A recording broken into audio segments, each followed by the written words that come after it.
2 Corinthians chapter 4, verses number 16, verse number 18. Therefore, we do not lose heart. Even though our outward man is perishing, yet the inward man is being renewed day by day. For our light affliction, which is but for a moment, is working for us a far more exceeding and eternal weight of glory. While we do not look at the things which we see, but the things which are unseen.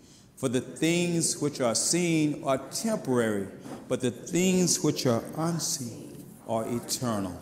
Statistics say that over 90% of people at some point in their lives feel like giving up. 90%. That means you look around, that means most of us, probably all of us at some point, have felt like throwing in the towel. Done. Finished. It's over. Enough. But something kept us in the game. Something kept us there. We persevered. We're not done yet. We get exhausted. Sometimes exhaustion causes us to feel mentally and physically drained. And we feel like we just can't take it anymore. 1 Peter chapter 4 and verse number 12 offers us a word. Beloved, do not think it strange concerning the fiery dart which is to try you, as though some strange thing is happening to you. It seems personal sometimes, that when we're going through it, it seems like we're the only one. It seems like when you're down, everybody else is so happy. What are you so happy about? You know, you just have those days, and when one thing happens, it seems like everything just snowballs. One thing breaks, other things start to break. But God is faithful. We have to stop focusing on what's there, and the Bible says that things that are unseen are greater. Do not look at the things which are seen, but look at the things which are unseen. In other words, you may have your sight on something small, but something great you're missing.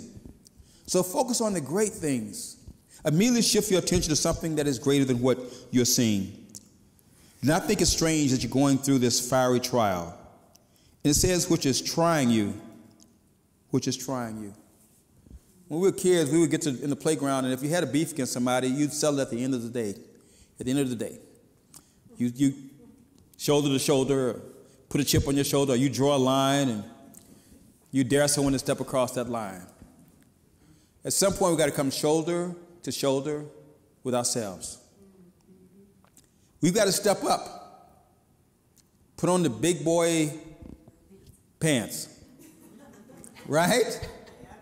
We've got to say to ourselves, you can do this. You can make it through this. We've got to add more weight to the bar. We've gone as far as we can with what we have.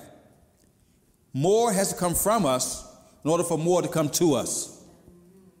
Sometimes we want more, but we don't want to work toward that more. We get frustrated because more is not happening. More is not a matter of what you are looking for. More is always within us. We can find more right here. We find more right where we are. The Bible is full of characters that felt like giving up. Elijah, King David, the disciples, Peter, Paul, all of those felt like giving up at some point. We're not done yet. I'm looking at Matthew chapter number 24 and verse number 7 and verse number 8. Matthew 24, verse 7 and verse number 8. And what it is sharing with us, just summarizing it, as we're going through trials, as you're going through tribulations and discomfort and distress, the Bible calls that birth pains. Birth pains. It says that for nation will rise against nation. This is for the end times. Nation will rise against nation and kingdom against kingdom. And there will be famines, pestilences, and earthquakes in various places. All these are the beginning of birth pains. Whatever we're going through is a pass-through. Make a note. God births us through difficulties. We're birthed sometimes through difficulties. That trial, that tribulation that you went through brought out a better you. And sometimes when trying to hold back what God's trying to move us through, we're holding back and we're allowing ourselves to be limited in what God's trying to bring us through. Have you ever made it through something and look back and say, well, it wasn't that bad? The greatest was your anticipation, the fear, what you had built up in your mind about something that you go through and you realize, it's not that bad. And we've all gone through some real serious tragedies that has made us stop and wonder, how can you go on after this? But you find a way to get up, keep going. Loss of a loved one, divorce, some tragedy and illness can make us wonder, can you still go on? Do you still have enough to get up and just keep going? With your most difficult trial, you got to find that there's something that God places in each one of us that allows us to grab on. One hand in God's hand, and your other hand and your eyes facing what God says is what is before you. Not looking back, not looking at your trial, but know that you can make it through this. Amen. With God's help, we can do it. The scripture says that with God, how many things are possible? What does that leave out? That means that whatever you're dealing with, you're focusing on the fact that it's possible. You may not see it, but you know that it's possible. You're holding on to the idea that it's possible. If someone else can do it, you can do it too. And the possible is what you hold on to until you receive the promise. When God gave them a promise, the land that they wanted to go to, it wasn't the possible land, it was the promised land. So whatever they're dealing with and going to get to that land was a possibility. They got to keep believing that it's possible that I can make it through this because God made a promise. So when God's giving you promises, whatever you're going through makes it possible that you can make it through because God has something greater in store. It didn't come to stay, it came to pass. It's a pass-through. It's temporary, and it's meant for you. Some things has your name, and yes, it's meant for you to make it through it. And God will not get this, here's what they misquote. God never puts more on you than you can bear. That's a lie. God never put anything on us. God's not looking and saying, okay, what can I put on you today? That's not God. Sometimes God would allow us to go through some things. But he said that it will never be greater than we are able to bear. It will never be more than we can bear. If it's more than you can bear, he says, I'll give you a way of escape. But if God doesn't give you a way out, he said, then you make your way through it. Sometimes your parents will let you out. They'll say, no, you go back and you take care of it. You go back, you do it. And you wanted pity. You ever want pity from, nobody gives you pity? You want someone to say, oh, it's okay. No, go back. Get out of here. I come in, I think I had an old scratch and scrape. Mama, she said, get out of here. Go play. Go play. I was expecting a little sympathy, a little love, Mama. Get out of here. Go. Don't slam my screen door on the way out. But let patience have its perfect work. While you're going through it, be patient. Let patience have its perfect work, that you may be perfect and complete, lacking nothing. When you're able to make it through it, you're better, you're stronger, you're wiser, you're able to endure more as a result of what you've had to encounter. See, when you go through something, get all that you're supposed to get out of it. Get everything you're supposed to get out of it. You don't want to repeat it again. Get everything you can out of whatever you're going through, because it's going to show up on the test, right? As you're tested, God says, if you got everything you meant to get out of that, you'll pass this test. If you try to find your way around this or find another way of getting through it without just standing up and finding your way, when you get to the next opportunity or the next problem, you're going to need what you're supposed to have on this one. It's a test. It's a test. Let patience have its perfect work, that you may be perfect and complete, lacking nothing. Let me share a quote from Mark Twain. Mark Twain said, to succeed in life, you need two things, ignorance and confidence. Isn't that true? Some things just need to ignore. Some things don't need that much time. Just let it go. Let it go. Not every emotion needs a voice. Not everything you need to talk about. Something, just let it go. Just ignore it. And have the confidence that you can make it through. Reasons not to give up. Here's some reasons not to give up. Number one, progress takes time. You don't give up because it's not easy. It's not easy, Pastor. Sometimes it's not easy. That's right. Progress takes time. And it's worth you going through until the end. There are 4 quarters in the games, most games, right? You don't end at halftime, say, well, we're so far behind, this is over. You watched, remember a couple of years ago, the Super Bowl with the Patriots, right? The Patriots? Now, at halftime, I said, this game is over. Then I don't know if anybody else, this was like, it was pretty much done. But it wasn't. That was a comeback. See, sometimes we look at where things are and we look at the score, and we let the score determine our attitude, our place. If you ignore the score and just keep focusing on what is ahead, it's not over until God says it's over. The score doesn't determine anything. What you lack does not determine anything. The size of whatever you're facing does not determine it. David faced a giant Goliath. Everything was against him. But God had already determined the end at the beginning. God already knew what was going to happen. And you see, David's confidence when he faced that giant was that, how dare he challenge the armies of God? And David, this little boy, was talking stuff. He had a confidence going into this situation with the giant. See, we got to have confidence as we go into a situation. The giant before you is not greater than our God. It may be bigger than you, but it's not greater than God. So if God allows you to face this giant, God says, I've got this. And we've got to know that we're in God's hands. And God's already established the end at the beginning. He said that all things work what? Together for what? Our good. All things work together for our good. Progress takes time. The first thing, reason not to give up. Next one, the end is worth it. When you finally get there, it's worth it. When you finally make it through this, it's worth it. Every trial you've ever faced, the challenge, the hardship, the difficulty, when you finish, you look at that and you realize it was worth it. It was difficult, but it was worth it. Getting that degree, going through whatever situation you're going through, building that business, that project you're working on, it was difficult. You almost gave up. There was some challenging days. You ran out of money, but it didn't stop you. You ran out of time. It didn't stop you. People walked away from you, but it didn't stop you. That was difficult. There was setbacks and delays, but it didn't stop you. And you had to get up every time and just strengthen yourself.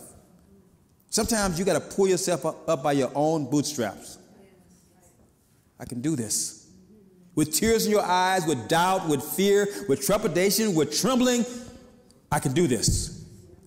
Enough to face one more day. That's all you need. One more day. Just get me through today, God. And you notice if you make it through that day, that sometimes it's a hump. It gets easier. You just passed the barrier. Progress takes time. The end is worth it. Next, your present determines your future. Where you are now determines your next step. If you fail here, it ends. It's not over. It's not over.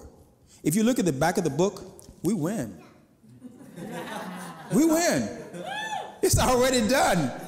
We already are received. We're going to be in glory with our Lord and Savior Jesus Christ. And all of this stuff down here, it'll be a mist, a vapor. It would be like nothing. In the glimpse of eternity, it's going to be like this. So we got to keep our focus on way beyond where we are right now. If they can take away everything you got, they cannot take away your salvation. They cannot take away God in your life. They cannot take away the joy that God gives you. Nothing should take that away from you. Nothing should take away your joy. On your worst days, you still have joy. And the joy that the Lord gives you, the world can't give you that joy. You can't get it anywhere else. But if they didn't give it to you, then they can't take it away. It's between you and God.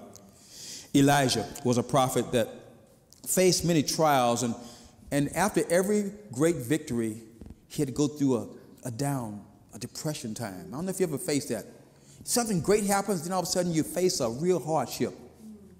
You know, it seems like it's just keep getting better and better. Sometimes you're up and you have some down days. Elijah faced the worst situation in his life, and he just got to a place where he said, God, just take me. Just take me. I don't know if you ever had a time. God, just take me now. Take me now. And God had a lesson for Elijah. I'm going to look at it in 1 Kings chapter 19, verse number 11 and 13. This is God's word to Elijah. Now, Elijah's whining and saying, oh, God, they're going to kill me, and I'm the only prophet left, and I did my best, God. Just take me now. Then he said, this is God speaking, go out, stand on the mountain before the Lord, and behold, the Lord passed by. And a great and strong wind tore the mountains and broke the rocks in pieces before the Lord, but the Lord was not in the wind. And after the wind, an earthquake, but the Lord was not in the earthquake. And after the earthquake, a fire, but the Lord was not in the fire. You get it? Earth, wind, and fire. That's my thing. Okay. You knew it was coming. You knew it was coming. Verse 13. So it was. After the fire, a still small voice. You get it? Sometimes you can't hear God over the noise. You want God to appear in big, huge ways. And God's trying to calm you down so you can hear him. The still small voice. Can you hear me now? You're still too noisy. Shh. God's like, can you hear me now? And we have to stop and keep decreasing. Because we have so much going on in our lives. We're so busy. There's so many things going on that we miss it. Can you hear me now? Signs you're giving up. Here's signs you're giving up. This is not personal, okay? Signs you're giving up. The first thing that happens, I'm just going to go through them. They're pretty much self-explanatory. You stop setting goals. The signs you're giving up is when you stop setting goals. You're no longer focusing on the future. You just stop setting goals together. You take time away from it. You begin to see necessary tasks as a burden. You begin to make excuses. You stop producing quality work. You waste time doing other irrelevant tasks that have nothing to do with what you want to accomplish. You start speaking it to others. That's called murmuring. You stop getting results because of your lack of action. The promised land was a land that God had given them, but they were denied it because they murmured. You know what murmuring is like? Murmuring is like when you say,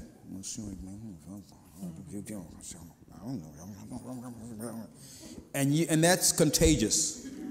And murmuring, nothing constructive about it, just want to whine, just murmuring.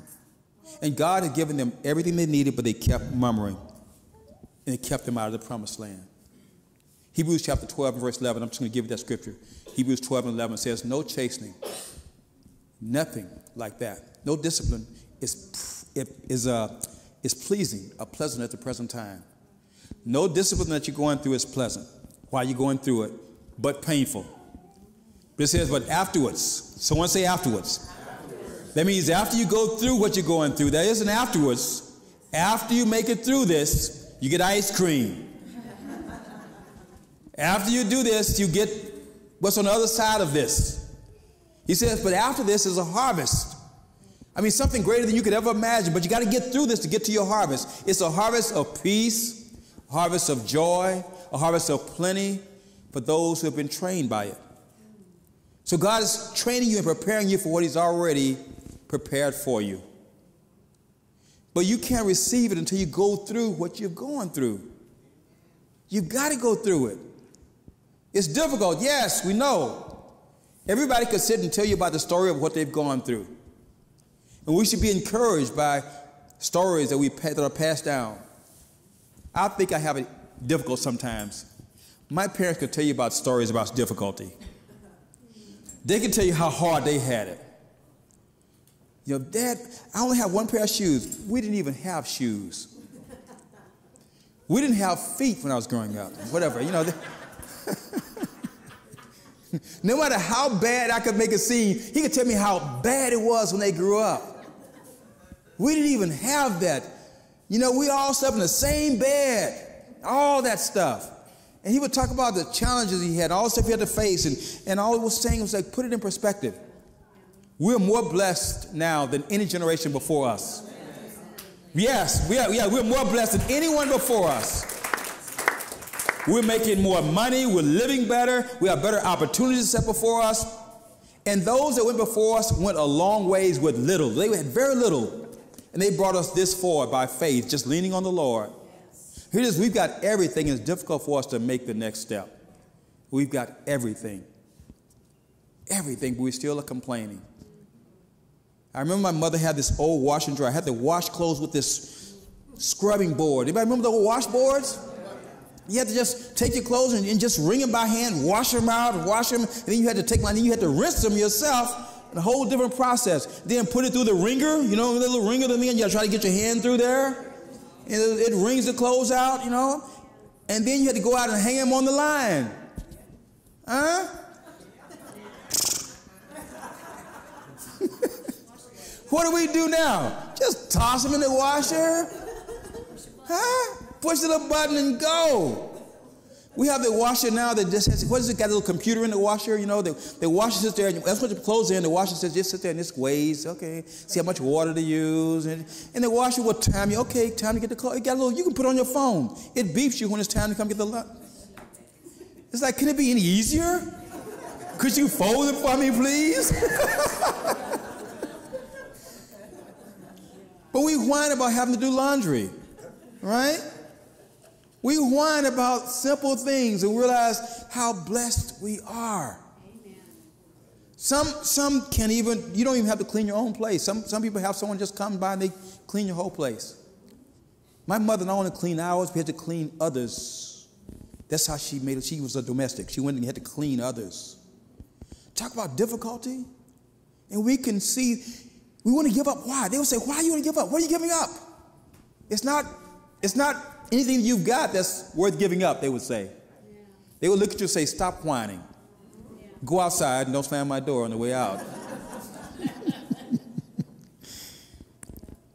Okay. The reason we give up is one, lack of ownership. Lack of ownership. We give up when there's no skin in the game, when we're not personally involved. Let someone else do it. Someone else will do it. If you don't volunteer, someone else will do it.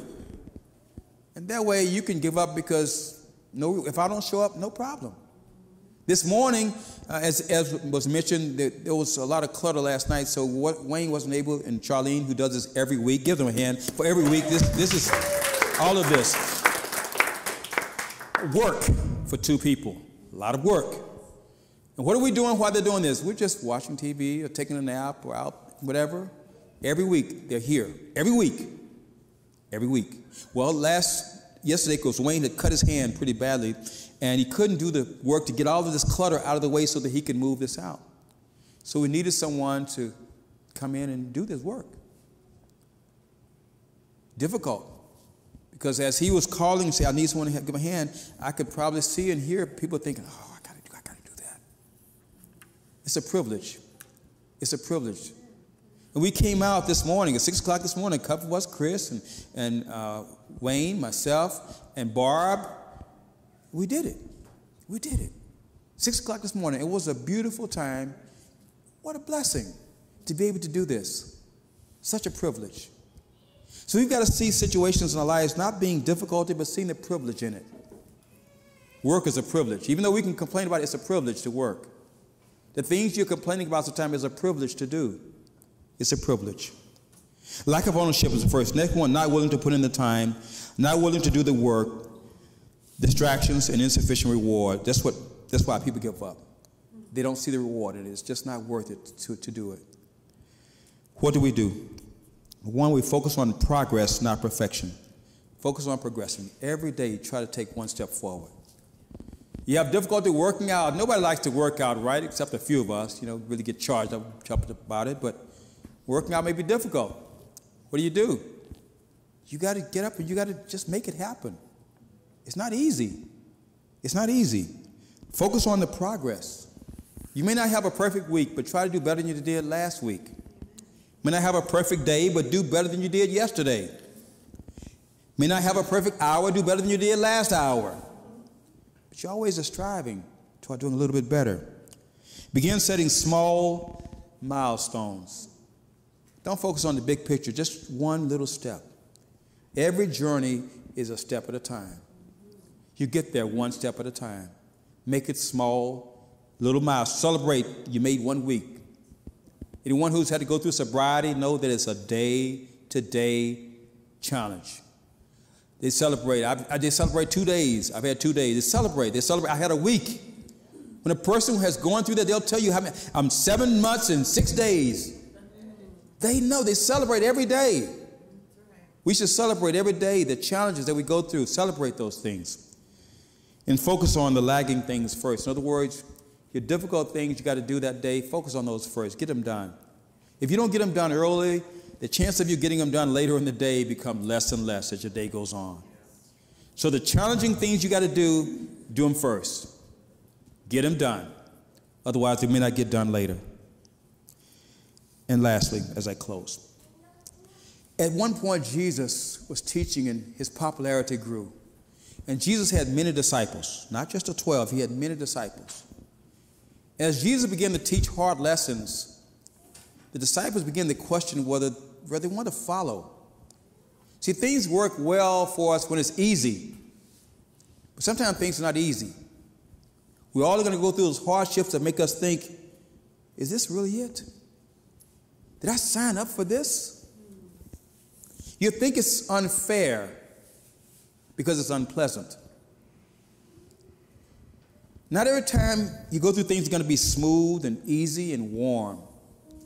Sometimes the truth is cold. It's hard. It's sharp. It's rough. But it's meant for us to make it through it. As Jesus began to teach lessons about his resurrection and crucifixion, and to be my disciple, to be one of me, you must eat my flesh and drink my blood. And he talked about the sacrament. And many of his disciples said, this is a hard lesson. And they couldn't take it. They walked away. Imagine that, just walking away from Jesus. They were with him, some from the beginning, and it became difficult. Sometimes being a child of God becomes difficult. It seems like the non-Christians and the non-believers have so much more fun. See, they don't have to go to church. They don't go to church on Sunday. They're sleeping in, partying all night, hangover, fun stuff.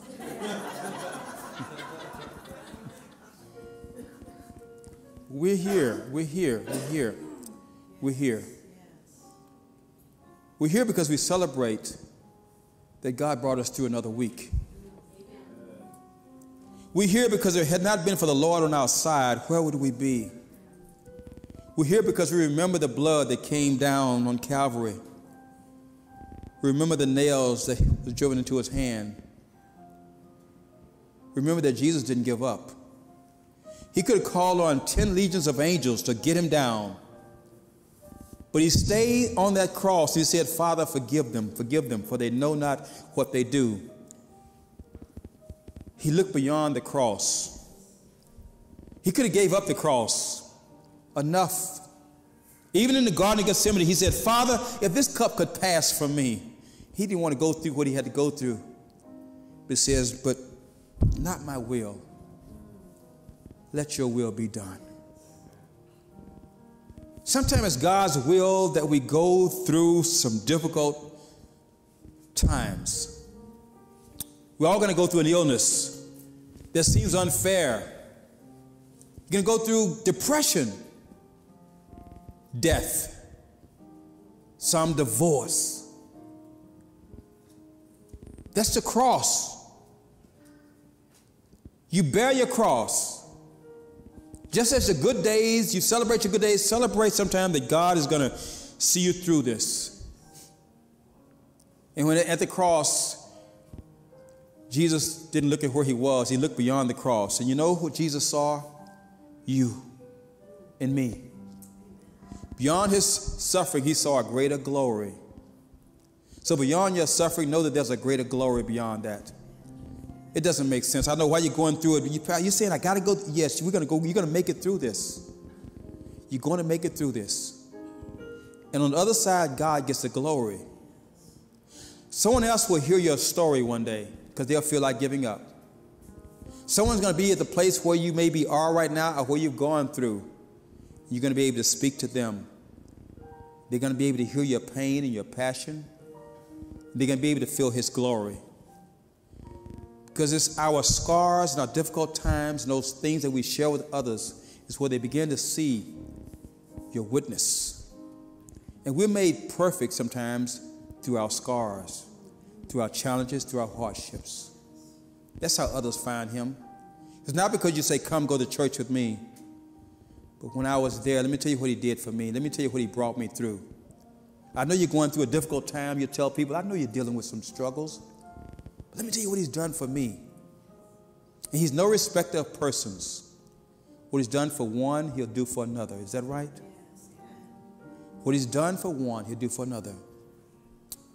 To God be the glory. Thank you, God.